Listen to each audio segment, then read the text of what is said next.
জয় যিশু। প্রভুর বাক্য বলে প্রেরিত ৬ অধ্যায়ের ১ পদ।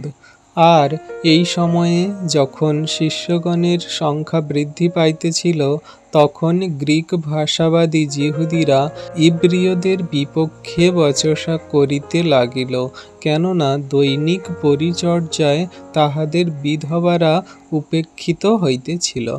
আমেন। তাহলে বিশ্বাসী সন্তানরা এইখানে দেখো কত সুন্দর রূপে আমাদেরকে জানাচ্ছে যে এখনকার দিনে যে সমস্ত খ্রিস্ট বিশ্বাসীরা তারা সেই চার্চে বা মণ্ডলীতে বা সেই বিশ্বাসী বর্গ সন্তানদের মধ্যে যেমন ঝগড়া, অশান্তি, বিবাদ, বচসা বা যেরকম সেই পরিচর্যা কাজ নিয়ে তারা যে সমস্ত ঝগড়া, অশান্তি, বিবাদ করে থাকে, সেই রকম এখনকার দিনে যেমন হয় তখনকার দিনেও তেমন হতো।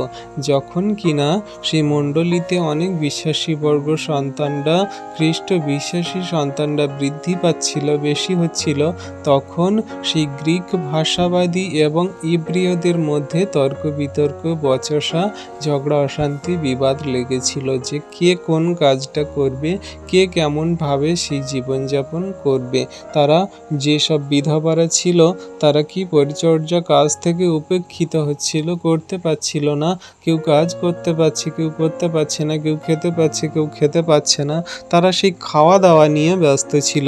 তারা সমস্ত কিছু সেই জাগতিক বিষয়ের দিকে চলে যাচ্ছিল।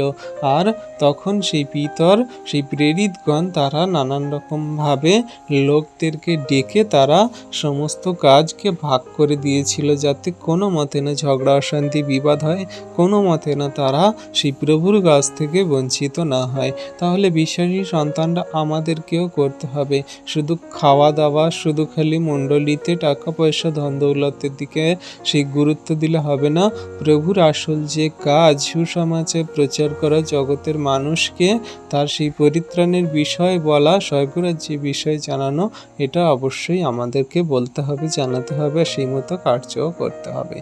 ঈশ্বর প্রভু আপন বাক্যে সকলকে আশীর্বাদ করুন। আমেন।